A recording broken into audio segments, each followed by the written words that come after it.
అందరికీ నమస్కారం. నేను మీ మురళిని. పెద్దలు మంచి మంచి సూక్తులు చెప్పి ఉంచారు.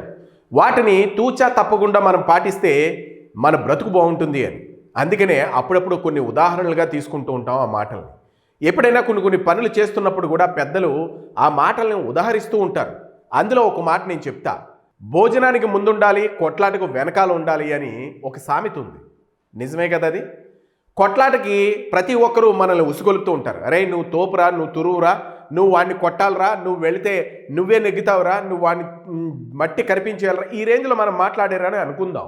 మనం కొట్లాటకి వెళ్ళిన తర్వాత ఏమో గెలిస్తే గెలుస్తాం, లేదా దెబ్బలు తిని బయటకు వచ్చేస్తాం కదా.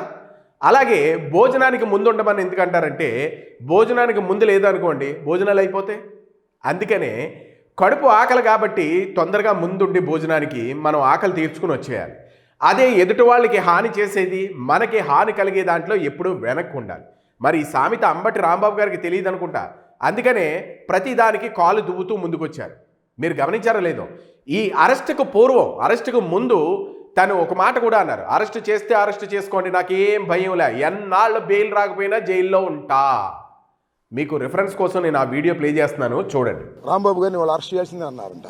చేసుకోండి, సిద్ధంగా ఉన్నాను. ఇప్పుడే కాదు, ఎప్పటి నుంచో సిద్ధంగా ఉన్నా. చెప్పా నేను, నీ రెడ్ బుక్ నా కుక్క కూడా లెక్క చేయదని చెప్పా. నువ్వు అరెస్ట్ చేస్తే అరెస్టుకు సిద్ధంగా ఉన్న, బెయిల్ కూడా వెళ్ళని వాళ్ళను. చంద్రబాబు కొడుక్కి రెడ్ బుక్కి నా ఇంట్లో కుక్క, తోటలో ఉన్న 2 కుక్కలు, అవి కూడా భయపడవు. అర్థం కాలా? మీరు అరెస్ట్ చేస్తే భయపడేవాడిని కాదు నేనని చెప్తున్నా. విన్నారు కదా.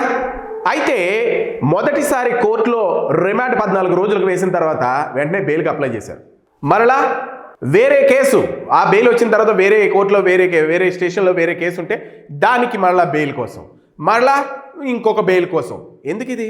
ఎన్నాళ్ళైనా జైల్లో ఉంటానన్న అంబటి రాంబాబు గారు బెయిల్ కోసం పడని పాటలు లేవు, తిరగని లాయర్లు లేవు. ఎందుకు అనంటే జైలు అంటే అలా ఉంటుంది.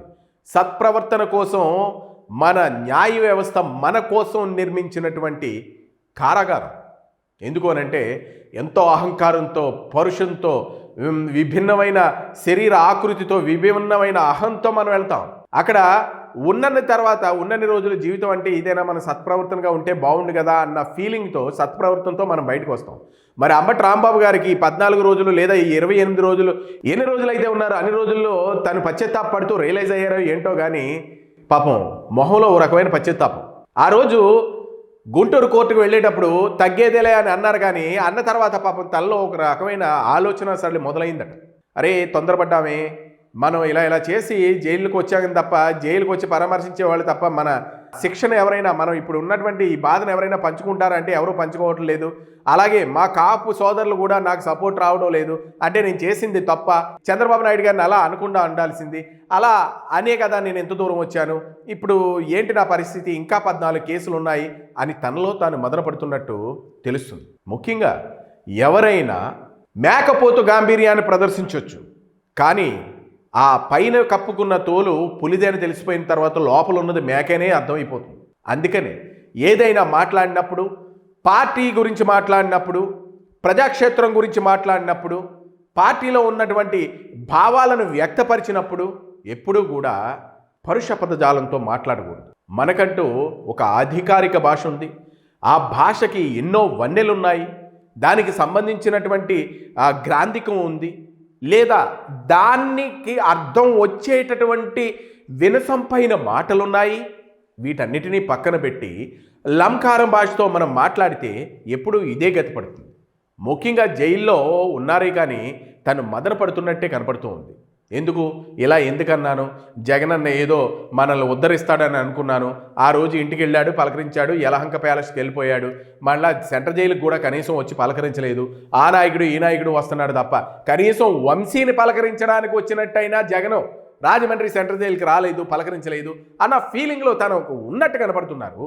ఏది ఏమైనా మనం చేసే పని ఆచి తూచి అర్థం చేసుకుంటూ, ఎదుటి వాళ్ళ మనసు కష్టపెట్టకుండా రాజకీయాల్లో మనం ప్రయాణం కొనసాగించాలి అనంటే ఎంతో హుందాతనం కావాలి, ఎన్నో తెలివితేటలు కావాలి, ఎంతో అలంకృతమైన భాషా ప్రావీణ్యం కావాలి. ఇవేమీ లేకుండా ఏదో గొడ్ల దగ్గర మాట్లాడుకున్నటువంటి భాష, లేదా పొలాల్లో మాట్లాడుకున్నటువంటి భాష, పొలాల్లో కూడా ఇటువంటి మాటలు ఉండవు నాకు తెలిసి. రైతులు కూడా చాలా హుందాతనంగా మాట్లాడతారు.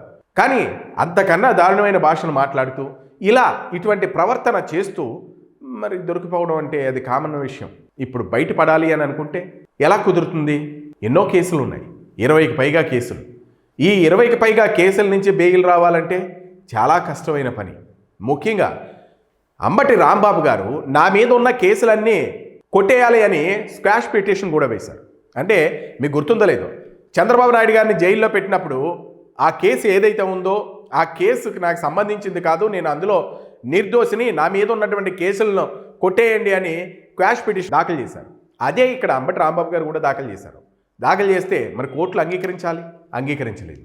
ఏది ఏమైనా నిన్న కూడా చంద్రబాబు నాయుడు గారు నన్ను అనవసరంగా జైల్లో పెట్టించారు, నా మీద ఎటువంటి కేసులు ఎటువంటి స్కాములు లేకపోయినా నా మీద ఉన్నటువంటి పగతో నా మీద ఉన్నటువంటి ద్వేషంతో నన్ను జైల్లో పెట్టించారే తప్ప రూల్గా నేను తప్పు చేసి ఉంటే నన్ను జైల్లో పెట్టినా నేను బాధపడకపోదును, అనవసరంగా నన్ను జైల్లో పెట్టారు, నన్ను బాధించారు అని కూడా అంటారు.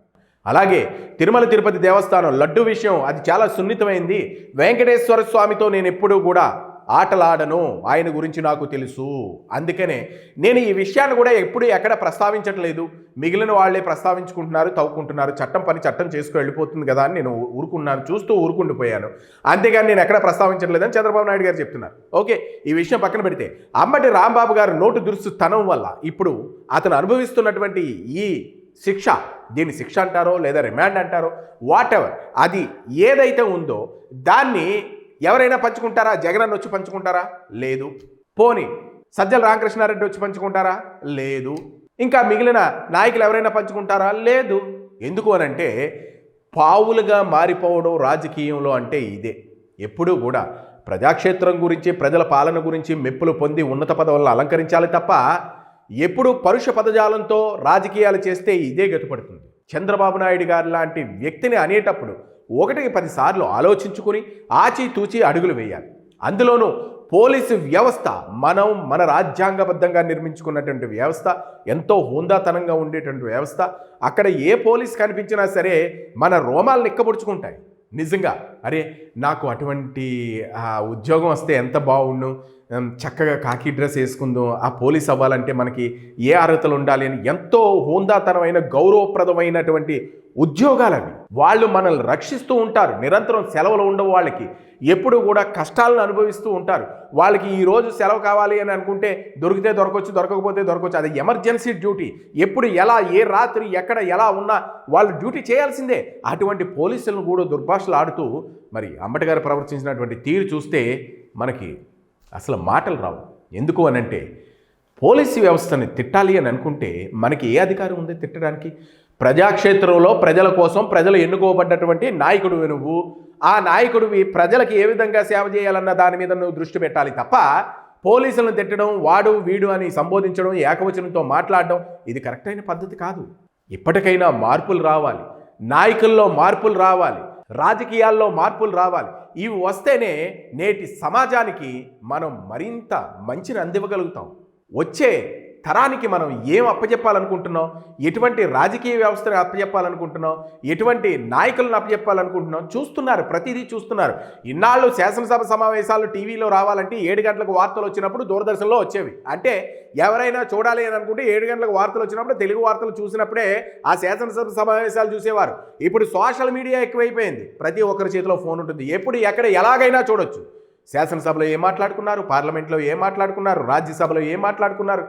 కానీ అక్కడ మాట్లాడేటువంటి భాషలు హుందాతనంగా, హృదయంగా, గౌరవంగా, ఎంతో హృదయంతో మాట్లాడుతూ ప్రేమ ఆప్యాయతలతో హుందాతనంతో ఉండాలి. ప్రేమ ఆప్యాయతలని నేను ఎందుకన్నానంటే తోటి రాజకీయ నాయకుడిని ఎంతో గౌరవంగా మా అన్నగారు లేదంటే మా తమ్ముడు గారు ఇట్లాంటి మంచి మంచి భాషలతో మనం మాట్లాడేమనుకోండి, అవ్వచ్చు ప్రతిపక్షం అవ్వచ్చు, స్వపక్షం అవ్వచ్చు, విపక్షం అవ్వచ్చు, ప్రత్యర్థులు అవ్వచ్చు, ఎవరైతే కానివ్వండి, అక్కడ వరకు ఎవరైతే సినిమా ముందు యాక్టర్లు ఏ విధంగా అయితే యాక్ట్ చేసి బయటకు వస్తారో ఆ విధంగా శాసనసభలోకి వెళ్ళి ప్రజల పక్షాన పోరాడి మరలా వాళ్ళు ఏమండి మీ ప్రభుత్వం ఎలా చేసింది, ఎలా చేసి ఉండకూడదు, ఒకసారి చూడండి మా నియోజకవర్గాల్లో ఇలా అనుకుంటున్నారు అని కాస్త ఆరోగ్యకరమైన రాజకీయాలు చేస్తే ప్రజల్లో కూడా చాలా ఆరోగ్యకరమైన పేరు ప్రఖ్యాతలు పొంది ఫలానా నాయకుడు హ్యాట్స్ ఆఫ్ రా, అటువంటి నాయకుడు మళ్ళీ నాయకుడు అవ్వాలి, మళ్ళీ ఓట్లేసి గెలిపించుకోవాలి.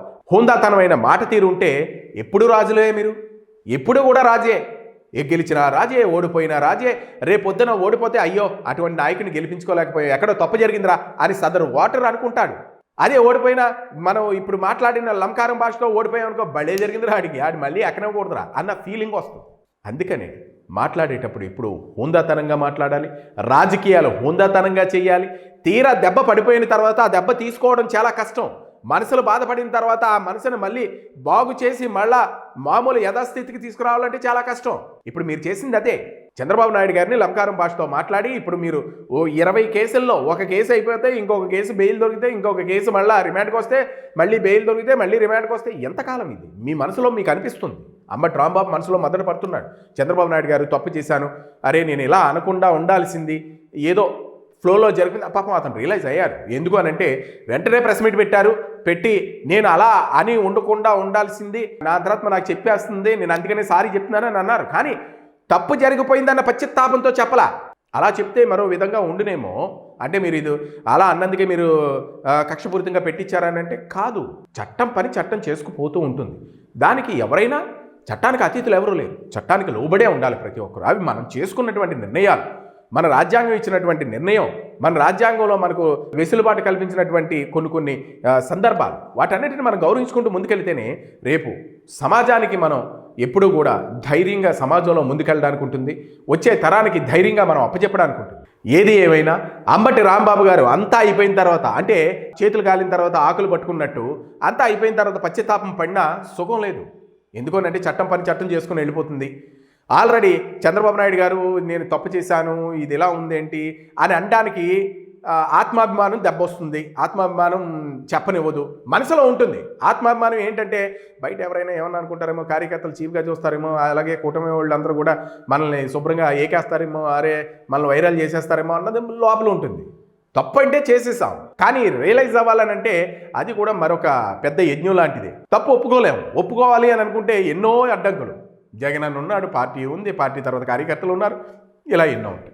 ఏది ఏమైనా తప్పు జరగక ముందే మనం హోందాతనంగా ప్రవర్తిస్తే తప్పు జరిగిన దాన్ని సరిదిద్దుకునే అవకాశాలు ఉంటాయి. అదే మనం లంకారం భాషతో ప్రవర్తిస్తూ సమాజానికి వెగటొచ్చేటట్టు మాట్లాడుతూ ముందుకెళితే తర్వాత సరిదిద్దుకునే అవకాశం కూడా ఉండదు. వచ్చిన మిగిలిన అవకాశాలన్నీ కూడా మూసుకుపోతాయి. అది అందరికీ తెలిసిన విషయం. ఏది ఏమైనా అంబటి రాంబాబు గారి మొహంలో పశ్చాత్తాపం కనపడుతుంది. ఎందుకు అనంటే అక్కడ వీడియోలు చూస్తే మనకి క్లియర్గా తెలుస్తుంది. పాపం అతను పశ్చాత్తాపం పడుతున్నట్టు మనకు కూడా అర్థమవుతుంది. మరి ఏది ఏమైనా చట్టం పని చట్టం చేసుకెళ్ళిపోతుంది.